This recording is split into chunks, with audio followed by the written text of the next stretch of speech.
Ladies and gentlemen, thank you for tuning in to this week's edition of Stop, Look, and Listen. I'm your host, LeTroy Gardner.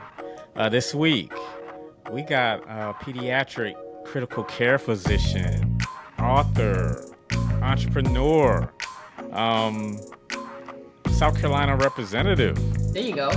kind of running in some of the same circles. Sumter, South Carolina. Brother went to Winthrop like me. Best friend is from my hometown of Beaufort, South Carolina. We got Dr. K. Jacobs Pratt.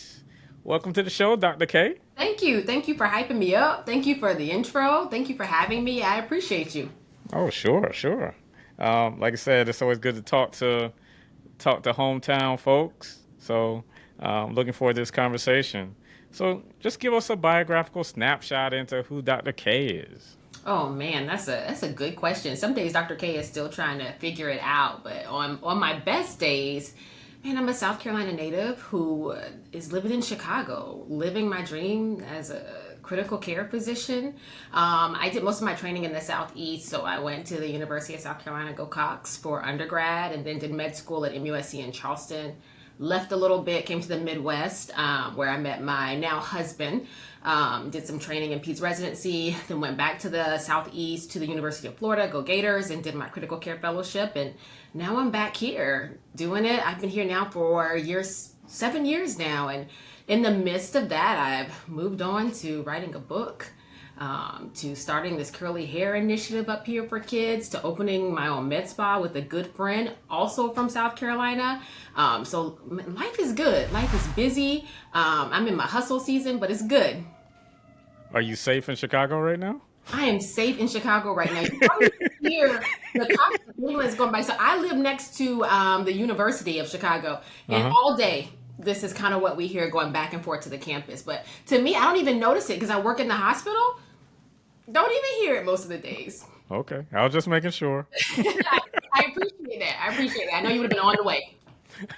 Yeah, in about what, 3.5 hours, I guess, from Miami to Chicago. Um, Right. yeah. So, like, what drew you to becoming a pediatric critical care physician? When I decided to do medicine, I never knew what I was going to do. I went in there with like a few different thoughts and pretty open minded. I quickly realized I wanted to work with kids. I felt passionate about kids. I still feel passionate about children.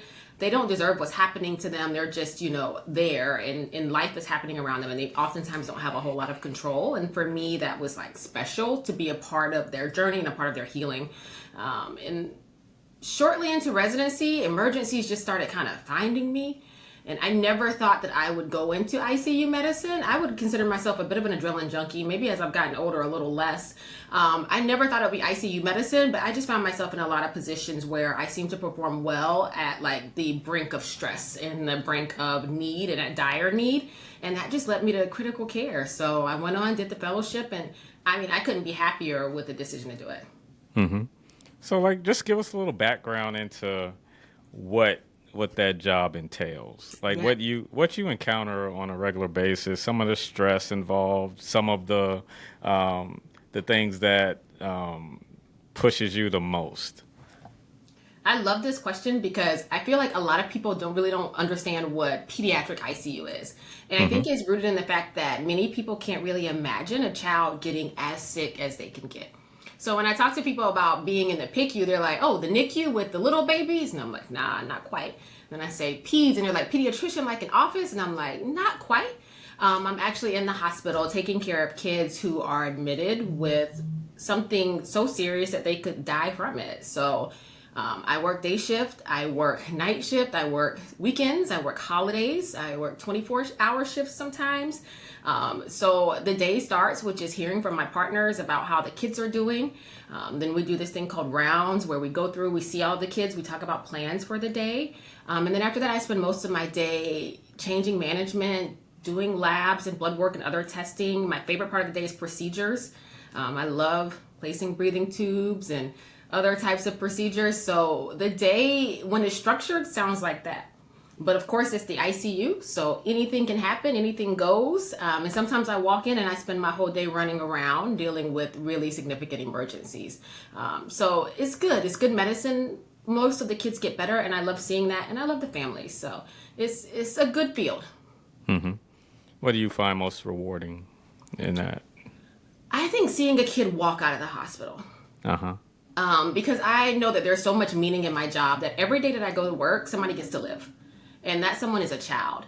And if I or the other people who work in this field did not work in the pediatric ICU, that would not be the case. So every day that I'm driving into work, it doesn't matter how off I feel, what else is going on around me. The expectation is that I bring my whole self and I show up 100% because literally someone's life depends on it. And if I'm not present there physically, mentally, and emotionally, people could die. And that is a heavy burden to bear, but I wouldn't have it any other way. So my favorite thing is knowing that every day I go to work, someone gets to live. And there are many days that I watch children wave goodbye as they walk out of that ICU, and I was a part of that. And yeah, it's so rewarding, and applaud you for all the work that you're doing, continuing to see children have another chance and win at life. So yeah, keep up the great work. Like, who inspired you? Like was it your mom, or like what pearls of wisdom, since we see the AKA behind you? I see what you're doing there. For that. Yeah. So what pearls of wisdom, like your mother or other people that you've looked up to, bestowed upon you? My mom is a huge part of my circle, my strength, my inspiration, all the things. She's not in healthcare. She's actually an educator, and was an educator in my school system coming up through Sumter Public School District. And just watching how much she affected the people's lives around her, and how many people I went to school with who constantly said, that's my mom too. How many times people would come over to our house on the weekends to eat, to hang out, and do all that. She was always that person. So super caring and giving and loving, and would do anything for anyone, and still is today. So I think just seeing who she was and knowing that I wanted to be that same person in whatever role was fulfilling and that I was passionate about, which happened to be medicine, was really important. Also, my grandparents, I just have such a good family network around me. Everyone has always just cheered me on. There's never been a time in my life or my career or my trajectory that someone has said, you can't do that. Or, Black women don't make it through medical school, or you shouldn't pursue that. That's too hard for you. It's too long. All of the things that sometimes you can hear. No one in my circle was ever like, why are you doing that? What are you going to get from that? Or do you know that you could fail at that? They were all like, you can do it. And I really appreciated having just those voices behind me, because I needed them on the days where my own voice was telling me, what in the world were you doing here? Are you doing here? So I just think a good family network is the best way to go, and keeping your circle so small to the people, to make sure that the people around you are the ones that are cheering you on.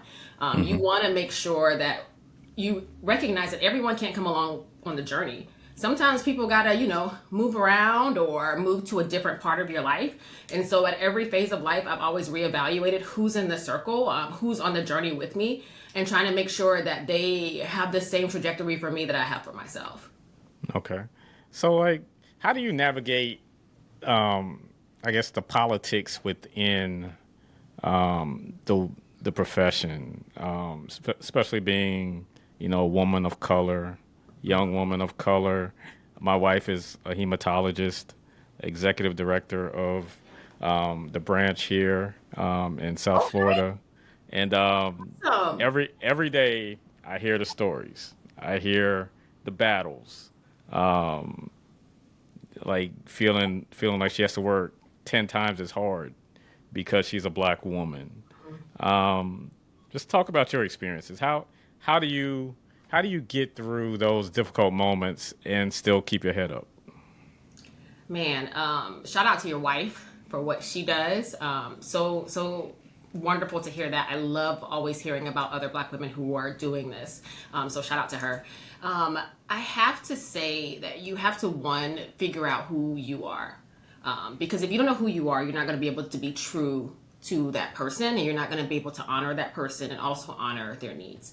So I think revisiting and reevaluating at each phase, who am I? Who am I in this role? Who am I in this year? Who am I in this capacity? Is really important to do, because sometimes the people and the voices around you will try to define that for you. And if you aren't firm in knowing that, you will allow, or you can allow others to make you feel less than, allowing others to make you feel like you don't belong. So the first thing you can do is big up yourself and basically figure out, who am I and who am I going to be in this space, and stand firm in the fact that you aren't going to let anyone tell you otherwise. Even if that's someone who has made mistakes, we're not defined by them.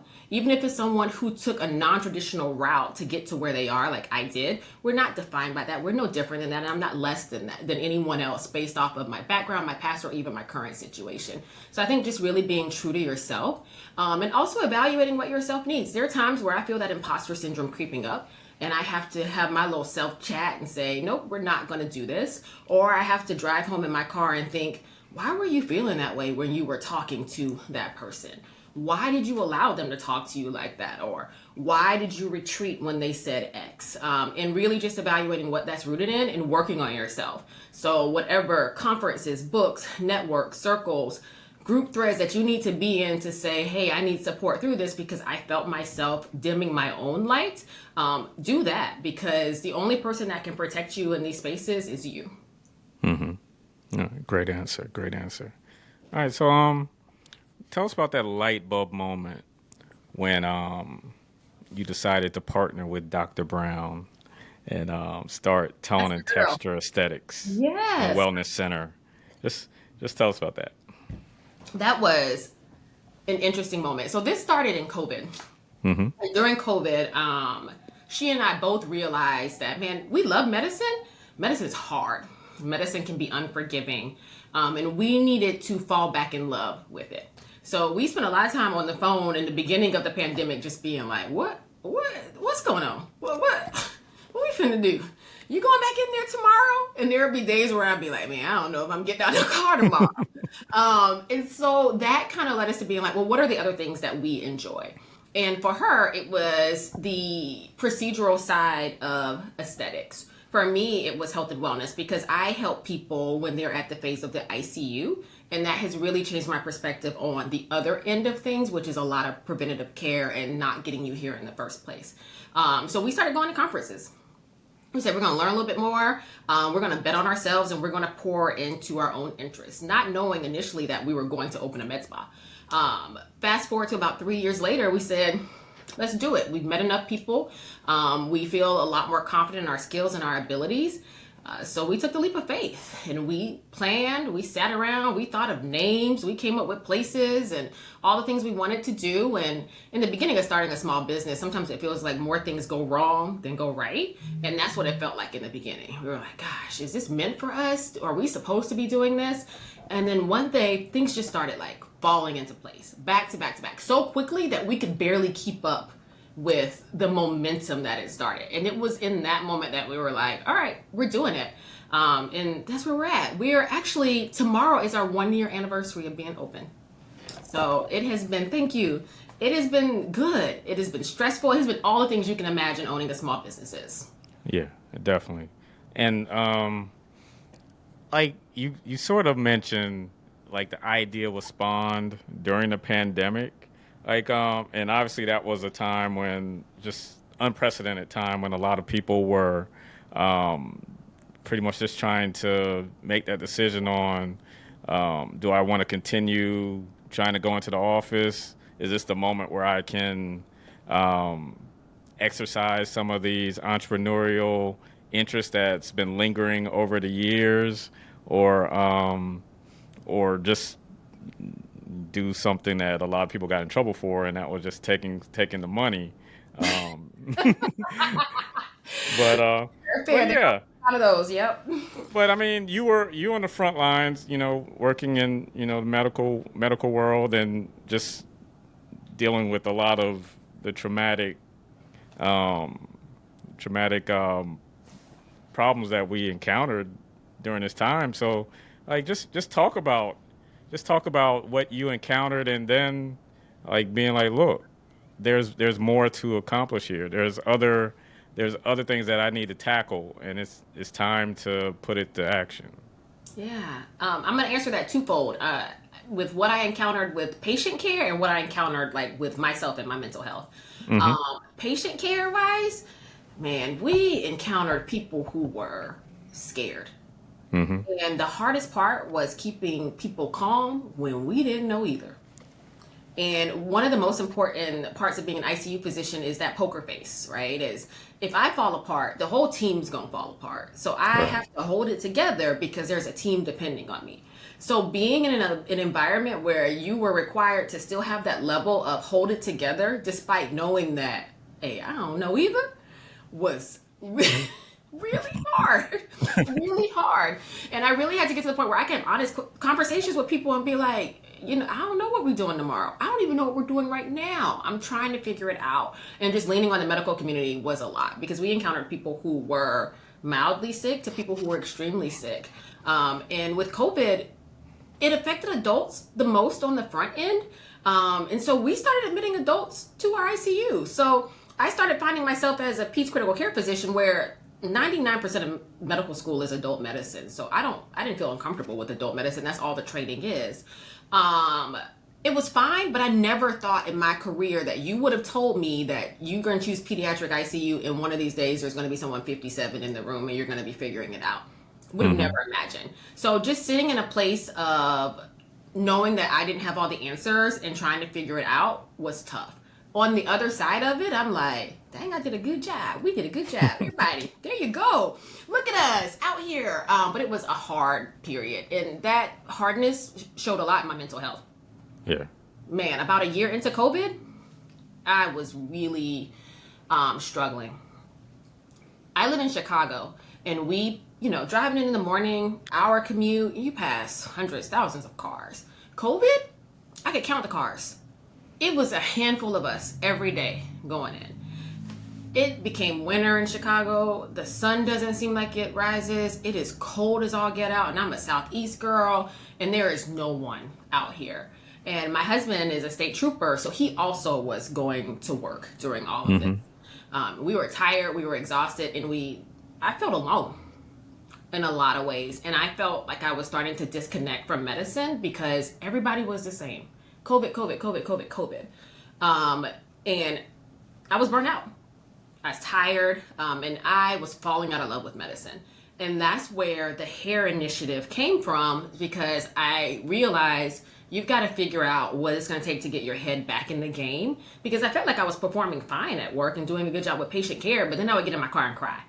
And I had to figure out what was going on and how do I deal with that emotionally, mentally, and all the things. Yeah. How long did it kind of take for you to get out of that rut, that feeling of burnout and just mental fatigue? I would say probably just 2 or 3 weeks, because my mom's a guidance counselor, so I always grew up talking to people about things. I'm not the type of person that's just not going to say it. So I quickly, talked to my then boyfriend at the time about how I was feeling, talked to my mom, talked to my friends, all of that. So I always felt like I had people to lean on and share my feelings with. And so I had a lot of support and a lot of people coming around saying, all right, maybe you should try this. Think about this. I was already seeing a therapist, which I'm a huge advocate for therapy. And so I think with all of that support, it only took me a few weeks to figure out how am I going to dig myself out of this. Yeah. Okay. How did the simple gesture of bringing in textured hair products grow into a multi-state initiative? Man, some days I don't know. It's crazy. I mean, it is insane. I started, all right, I'm gonna give a little bit of the story. We got time for the story? Give it to me. Okay. So during COVID, I had kind of fallen out of love with medicine. I went into work one day. There was a patient just like me who had been in the hospital for a few days. We hadn't done our hair. It's like, all right, I'm gonna do your hair. So on the Saturday when I was off, I went to the store. I grabbed a couple of travel size things, and I went in there and I did her hair. Cool. No problem. I enjoyed it. I bonded with her. I had a great time. In that moment, I saw her and not bed number, whatever she was in the hospital. I saw her. I saw her mom. Everything became real faces to me again during a period where people could have been faceless at that point of COVID. So it was someone. And so I did it again. I did it again for another patient. I did it again for another patient. People really enjoyed watching the kids come to life with it. Fast forward to like 2 weeks later, we had a patient who was bedbound for some time. She woke up and had some patchy like hair loss in the back of her head from being flat for so long. And it was the most traumatic part of her stay. She didn't care about anything else that happened in the ICU, all of the life-saving measures, none of that. She cared about her hair. And I was like, we are doing these children a disservice because we don't do the hair of people with curly textured hair like mine because we don't have the proper products for it. So a family had then written in their discharge that, hey, the most impactful part of our stay was Dr. Jacobs bringing in hair supplies for my child. Of course, the hospital got a hold of that. They sent me an email and said, hey, we want to support what you're doing. You can't do it the way that you're doing because legally you're not even supposed to be doing that. And I was like, cool, what do I do? And they asked me, what do you need from us? I didn't know how to answer. I said, I honestly don't know what I need because I don't even know what I'm trying to do. I was just coming in here on my day off and now I'm trying to figure it out. That led to needing a vendor, needing sourcing. That led to me building a curly hair committee with about 15 minority women. It led to us testing products with the chemist, dealing with our legal team, managing a budget. And it just became a frenzy of progress with really fast momentum that somehow got picked up by the news and then Good Morning America and then Essence. And I found myself in the middle of managing a budget, managing hair products with a vendor that was nationwide, managing a new committee, and growing something that has, it advanced my career trajectory more than I could ever imagine. So some days it is surreal to know that I was the beginning of something that is now so huge. Mm-hmm. And I'm trying to, I think that the fact that you were trying to fulfill a need, not only for yourself, but for your patients, no matter what the reaction was going to be from the hospital, just says a lot. Because in a lot of occasions, they'll be like, you can't do this. This is against the policy, and we're not going to support this. This is your warning. If you do it again, then we're going to have to think of some sort of punishment. Mm-hmm. But you had the mentality of, I'm going to do this until I'm told not to. And it turned into, like you said, having vendors, getting national media coverage, mm-hmm. having to jump in front of this snowball that's going downhill. And, look what we have now. So mm-hmm. Kudos to you. Thank you. At every phase of this, I have just been reminded of how powerful the start was, because the stars aligned. If mm-hmm. COVID didn't happen, I don't know that I would have gotten there. If that parent didn't write about it in their stay, I don't know if the hospital would have ever found out. Like, there are just so many different steps that I am grateful for what happened in that moment. Yeah.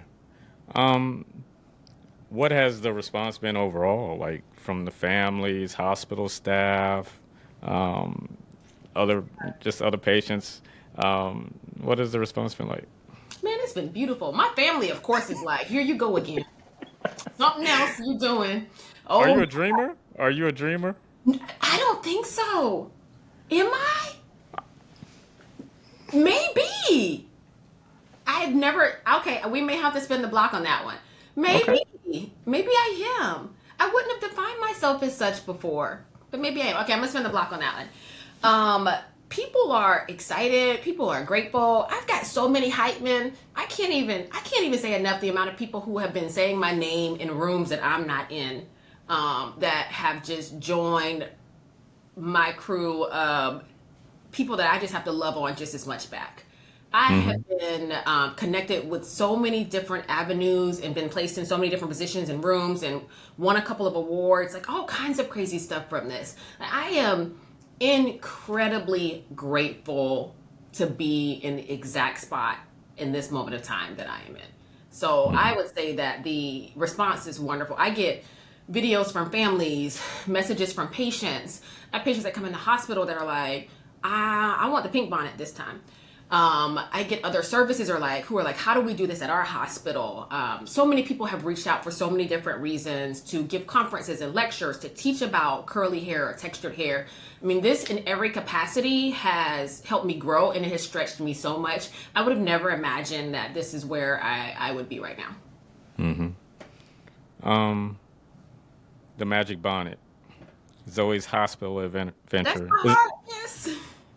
Is it based on a true story? It is based on a true story. It is inspired by true events, I will say. So the Magic Bonnet follows a little girl named Zoe, who is an African-American child through a hospital stay.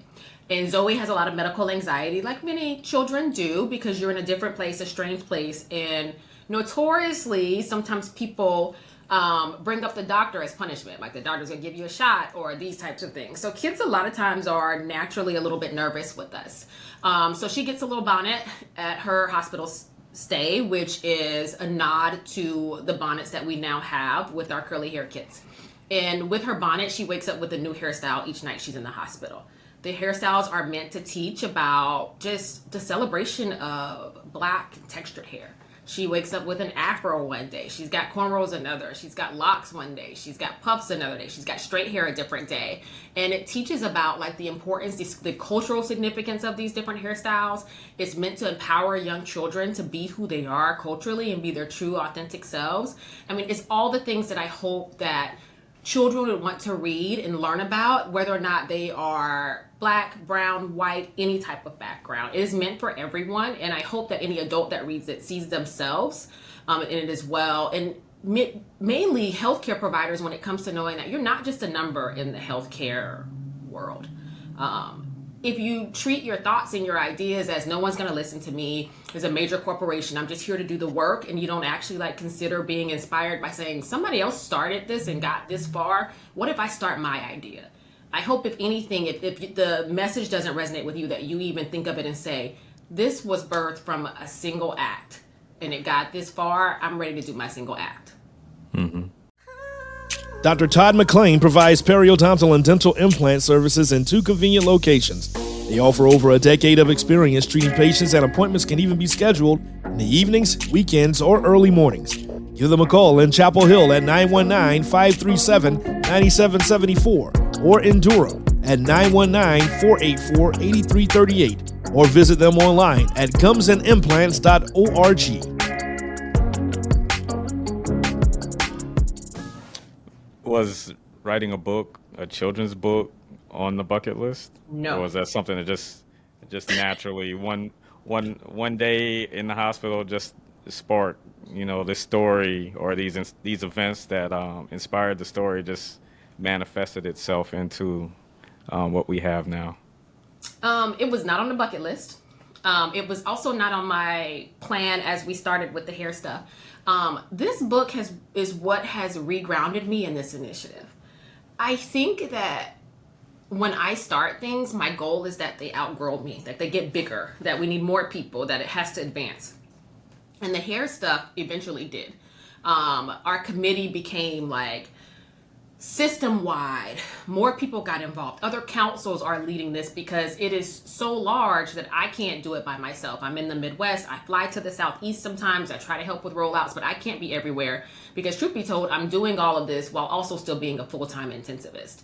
And so it got really big, and I have appreciated that, the growth behind it, but I needed to do something that was still grounding for me. And so I view this book as my love letter to the work that I have done in hair equity and to the people who have helped champion it with me, who I shouted at the front of the book.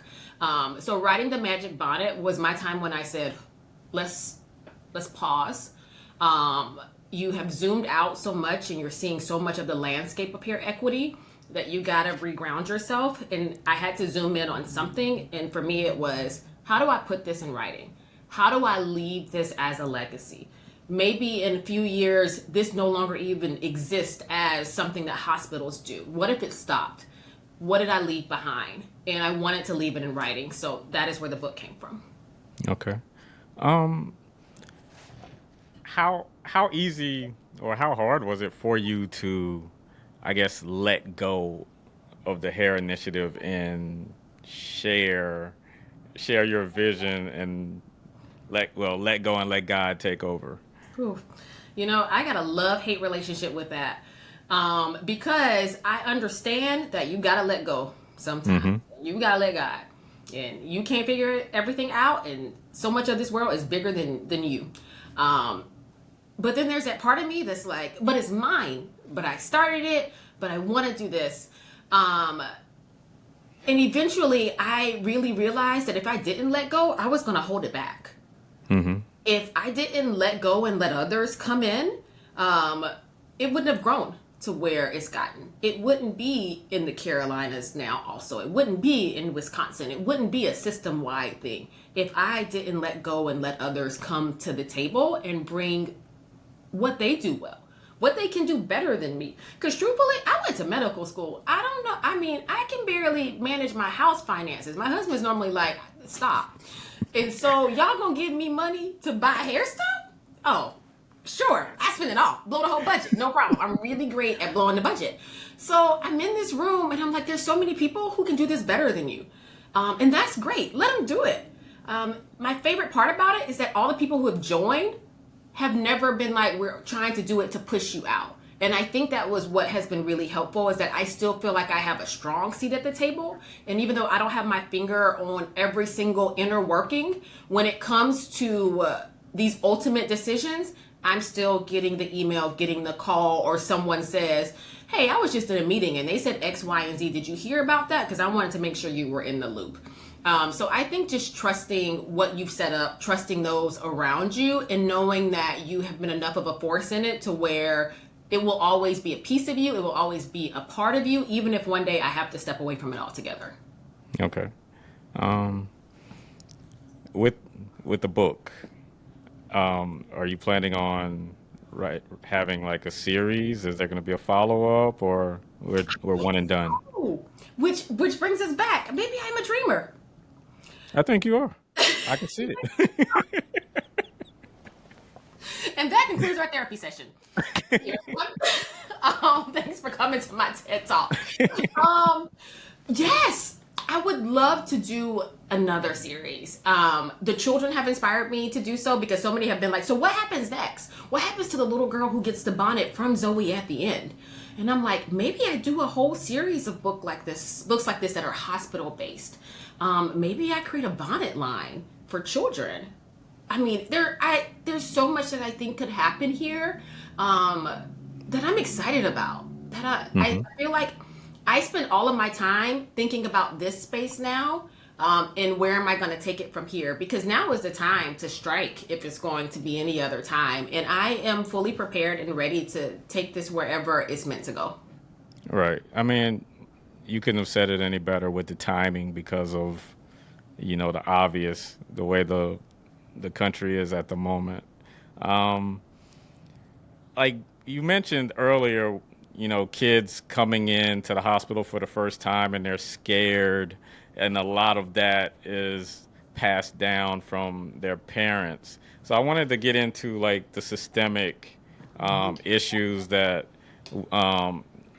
we encounter within our community when it comes to health equity, and definitely just tie it into pediatric care today. Man, I could talk all day about health equity and healthcare disparities, which are so rooted in the disparities that exist across all landscapes. The housing disparities, food deserts, pharmacy deserts, poor schools in many of our neighborhoods. All of these disparities combine, and healthcare is just a single spoke on this wheel of how we as Black and brown people are often marginalized communities. And today we're not able to talk about that as much as we have been in the past. And that has been really tough, especially as someone who, I'm a pediatric intensivist and I do a lot of hair equity work, but I have also previously done a lot of curriculum development and didactics to help people understand that we are all people. And that healthcare is about humanity, and that everyone deserves healthcare regardless of your religion, your ethnicity, your nationality, like your income status, your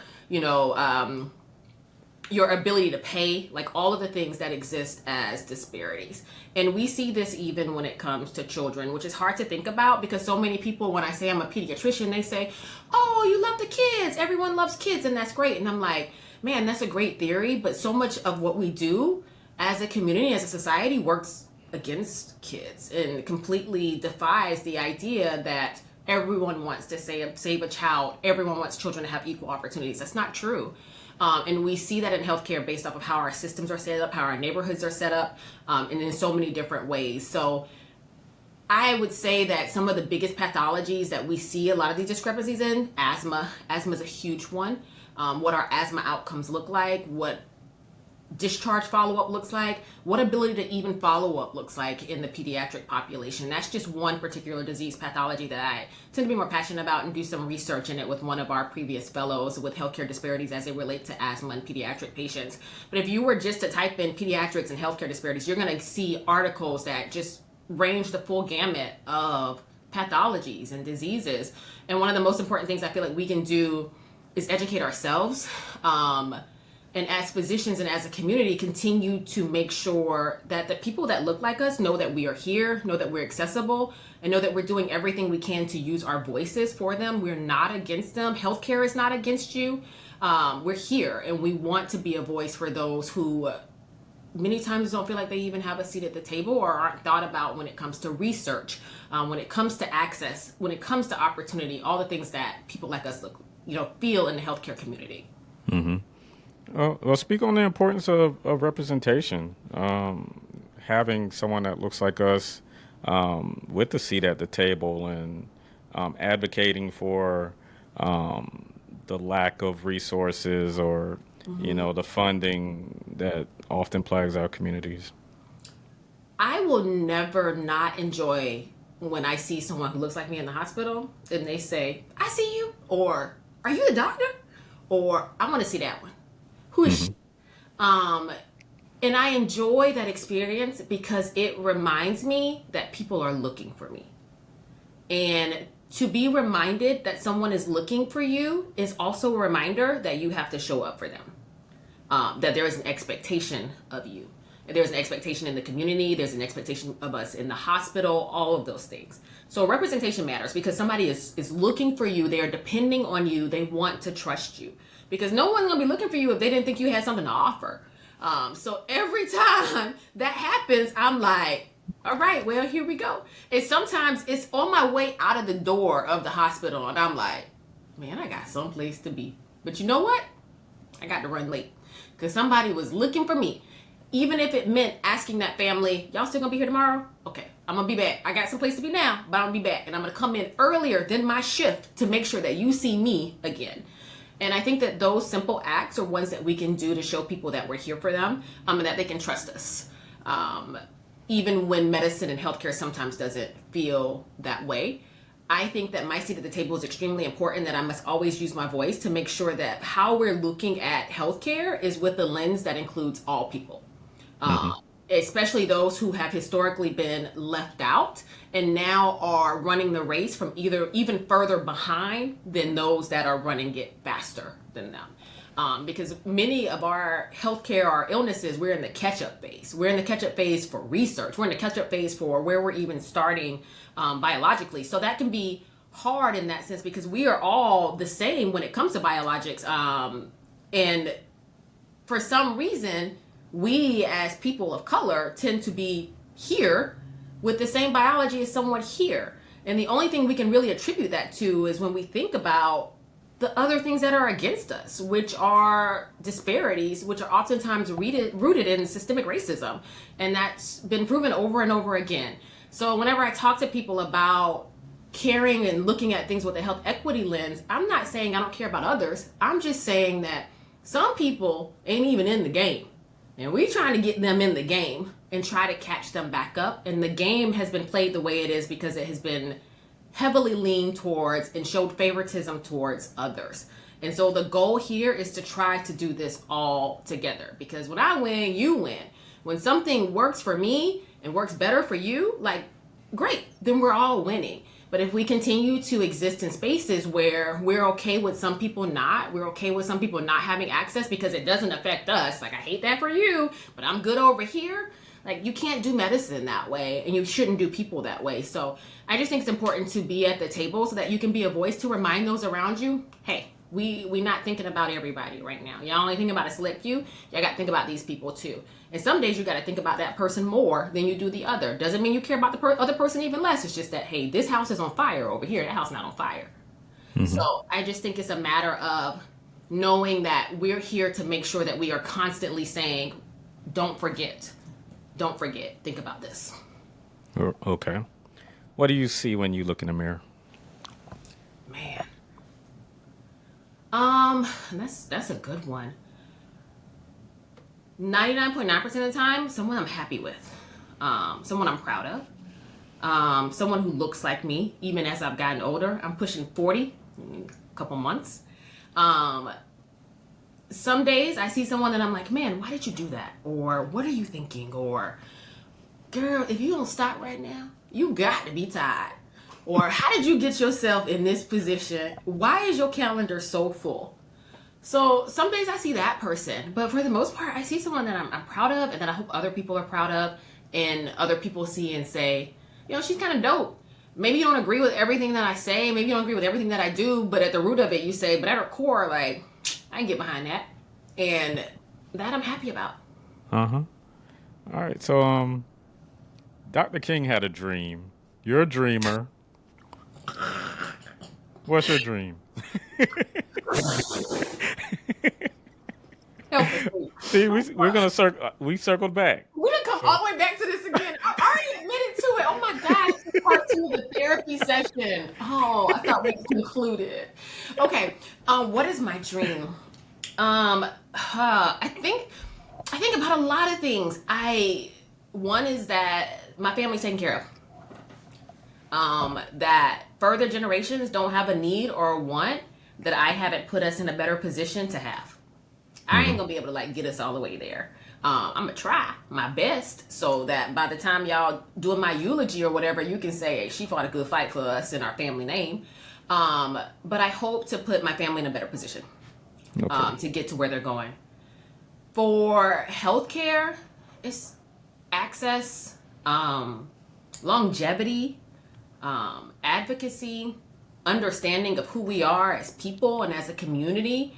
I just dream that everyone could have that. Some level of peace when it comes to saying, I know my body, I know what I'm doing, I know what's going to help me, and I have access to do those things. Healthy foods, pharmacies, a gym, all of those basic life things. I would say that's the case. For myself, man, I dream of a richness that's not rooted in this type of hustle. Right now I'm in my hustle season. I accept that I'm gonna be here for a while. But one day I just want some slow mornings, a farm back in the Carolinas, maybe 3 goats, some chicken, horse. Yeah, a slow life. Yeah. I see that. Not right now. I don't know what I would do, but that would be a dream of mine. Okay. So you be out there with the garden as well? What you growing? Because I'm mean on the garden. I actually have a tower. I actually have a tower garden here now, so I do grow our vegetables. Particularly kale, spinach, lettuce, those types of things that are easier to grow in Chicago where it gets frigid as all get out in the house. But a garden outside, man, I'm going to grow everything. Tomato, I don't even eat tomato. I'm going to grow tomatoes so I can walk down the street barefoot and hand somebody else a basket of tomatoes that I grew that I don't eat because I have time. And so here are your tomatoes. All the things. I want fresh eggs. I'm a Carolina girl at heart. Snap peas, all the things. Okay. What's something about you that people will find most surprising? I would say that you guys think I love medicine, like human-wise. Love animals. Sharks, particularly. So I think that the most surprising thing is that if you were to walk into my home at any point in time and I'm actually taking a moment to sit down and watch TV or do something like that, I have on National Geographic and I am watching something about sharks, particularly makos.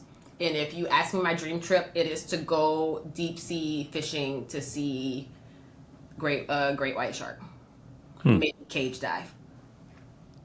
Wow. And it's the 50th anniversary of Jaws. It sure is.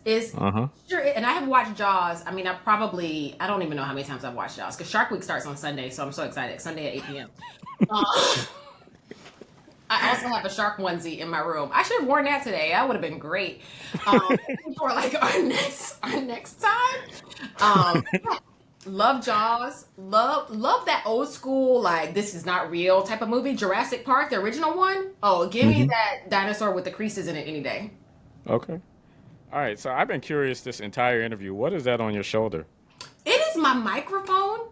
Mainly because it can get so live outside, living next to the hospital and a huge trauma center, that if I just use the computer stuff, you're going to hear, at this point, the ice cream truck has gone by. A few school buses have let out. There may be a drag race occurring, and then some ambulance. Yeah, we definitely heard the ambulance. I'm glad that's the only thing. Cool. So what's next for you?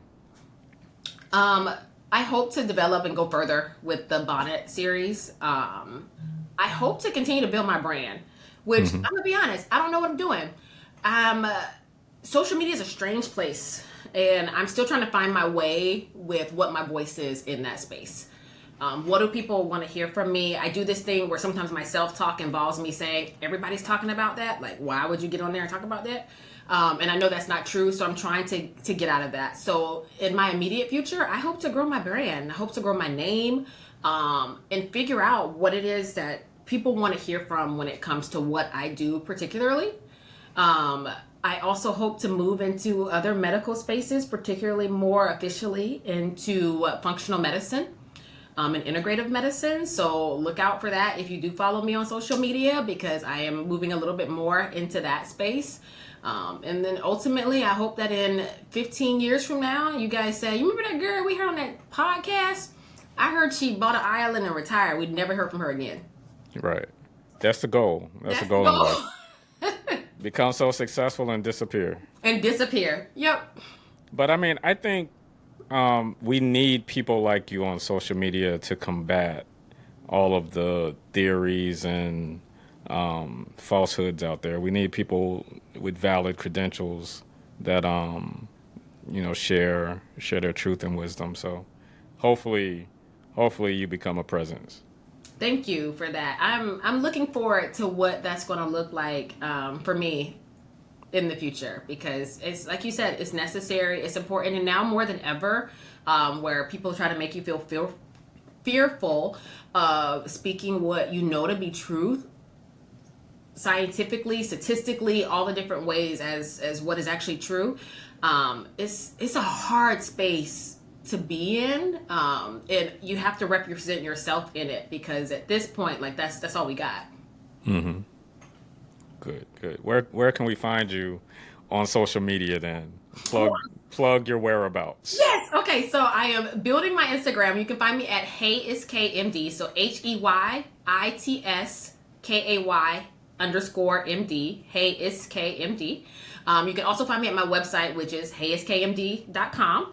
Where you can see my blog, learn a little bit more about my book, maybe keep up with me in some of my travels. I'm also on LinkedIn as Nakia Jacobs Pratt, MD. So basically, if you Google my name, hopefully you find my LinkedIn, my Instagram, and my website.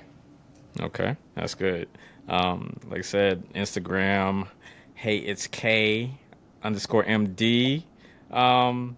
Leave us with a parting shot. So, someone from the 803 from Sumter, South Carolina, leave us with some inspiring words, for the young man or the young lady that is trying to find themselves, trying to figure out how to make a difference in this world, to leave a legacy. Leave us with some inspiring words. I would say you can do this. And the biggest champion for yourself is yourself. And the more you lean into that and believe in your capabilities and what you know to be true of yourself, the happier you'll be on the other side, the best life you'll be able to live, doing something that you're passionate about and being your true authentic self. One thing I always encourage people is to exist in a space where you look at situations and the things around you with the what if mindset. What if it did work? What if it all worked out for you? What if you tried? And think about what life could look like if that what if happened, and less of, well, it's going to fail, or the things that we tell ourselves that make us not take a step, that make us not move. What if? What if it happened for you? Because you deserve for it to happen for you in the way that you envision. So dream, think about it, write it down, believe in it, put it on a post-it note on your mirror until it is true to you, until the only thing you can see is the message that you wrote of whatever dream that you have. And change your mindset to saying why you can't do something and say, what if I did it? What if I took one step and then another and then another and another? And what if those steps led to a trot, then a jog, then a sprint? And what if somebody else then started to take their step because they saw my sprint?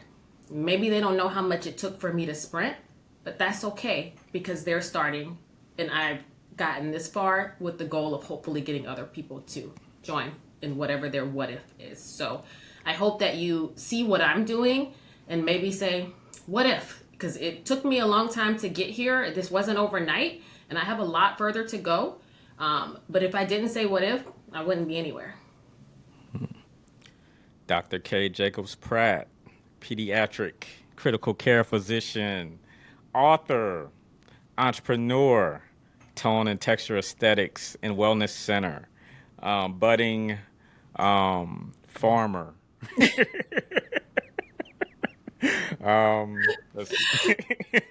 Get their budding pharmacy, it was a play on words. I appreciate that. Budding farmer, South Carolinian through and through, 803 represented. There you go. Thank you for your time. Thank you for your work. Continue to prosper and stay blessed. And for Stop, Look, and Listen, I'm your host, LeTroy Gardner. See you next week. Peace and blessings.